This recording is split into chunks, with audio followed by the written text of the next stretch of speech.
Saturday early afternoon, I start packing my stuff up to go home. I wanted to tell Auntie Sasha about Tavior, but I decide to wait. I know I can trust her, I just don't know if it's anything to talk about yet. My dad pokes his head into the bedroom I was sleeping in. Your sisters left already? He asks. Yep, about an hour ago, both of them, I reply. You heading out? Yeah, Saturday trains are better than Sunday, so I'd rather do the commute now. I think Sharif and my mom are both at work. So, you don't think your dad wants to drive you home? I didn't give it much thought. I know you're busy. Well, your dad is driving you home. He gives me a big smile. Thanks, Dad, I say happily. My train ride would have been like 2 hours, so he just saved me so much time. I'm wondering if I should just have him drop me at Claudia's or call my mom from there, but maybe I should just go home. I could just go see Lauren or Kiana if they're home. Yeah, I'll just do that. Just go home. I pack my stuff up and go to the first floor, living room where my dad and my grandma are. It was so good to see you, Summer, my grandma says. I know, it was good to see you too, Grams. I know you're getting older now, but we'd still like to see you a bit too, okay? You got it, Grandma. I'll try to do better over the summer. Okay, baby. I love you. I love you too, Grams. My dad and I head out to his car. It was so good to see you, Summer Rayne, he says. I enjoyed myself too, Dad. My dad gets a bit emotional when he sees his kids sometimes because there were periods in time where he didn't see any of us, so he'll get a little caught up when we are around. We went about 6 years with no contact. I don't really know the full story and I barely ask.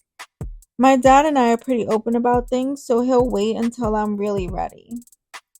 My dad starts the car and then pauses. You weren't going to remind me? He asks. Remind you what? I look confused. He starts to reach in his pocket and pulls out a wad of money. I promised you money to buy clothes or whatever you wanted. Oh yeah, I forgot. My dad side-eyes me.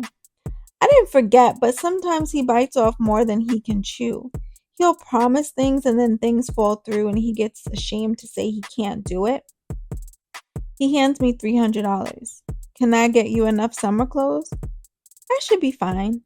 He takes out 200 more and says, get some shoes too. Thanks so much, Dad. You're welcome, honey. I love you. I love you too, Daddy. I wonder how much money he gave my sisters if I got $500.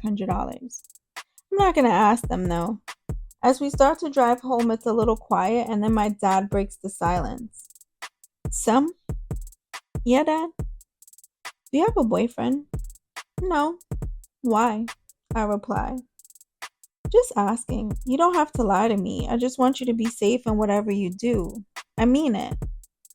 I believed him. I just didn't want to deal with the questions, and it's literally been a week.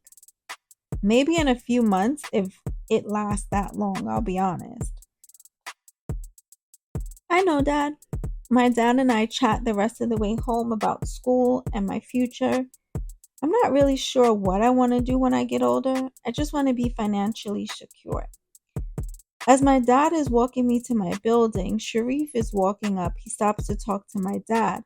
I hand Sharif my bags and let him know I'm going to head over to Lauren's and or possibly Kiana's as well. I decide to stop at Kiana's first. I see her more often, but I don't want to deal with Maurice.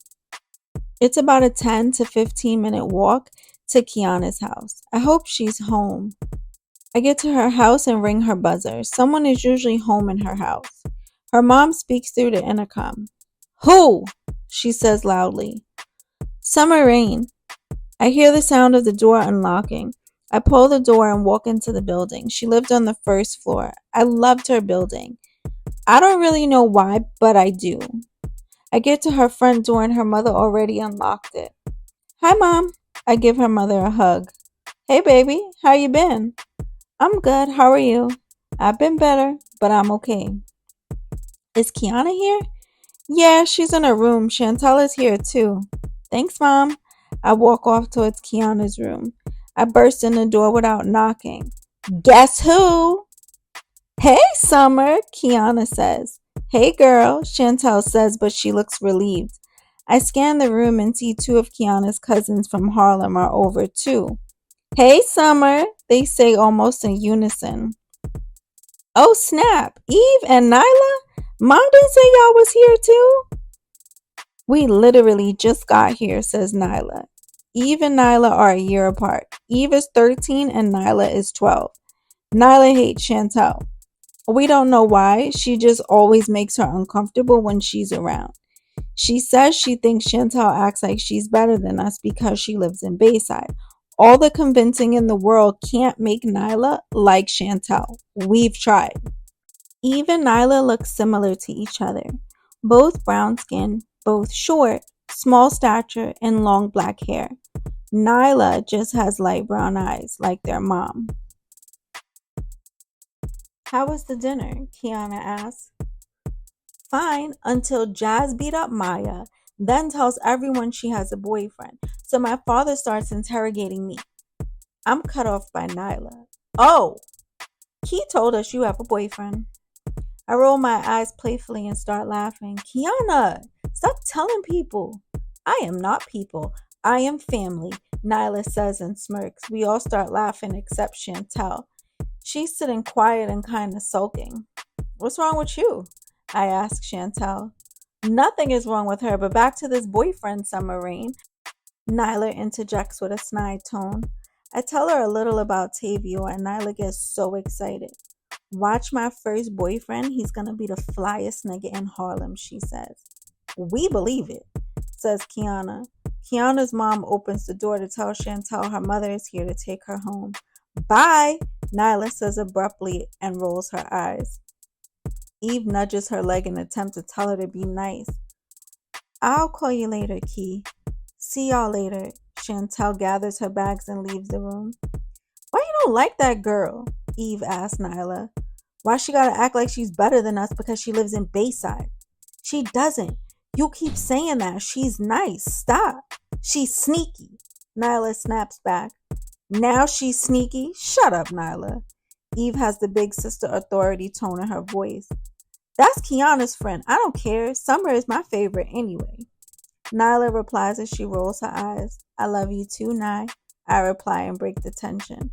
In the same moment, Kiana's older brother walks in the room and mushes me in the head. Latrell is an average height, about 5'9". He's really skinny. He's 3 years older than us, so he always swears he's so much smarter than we are. Kiana and him favor each other, but don't exactly look alike. He's a shade or two lighter than her.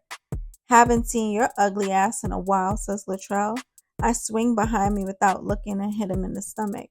Stop looking for me, stupid. I reply. Don't flatter yourself, he snaps. Mom, call Trell. Kiana screams outside her room door. He mushes her too. Shut your stupid ass up. Y'all corny, he says.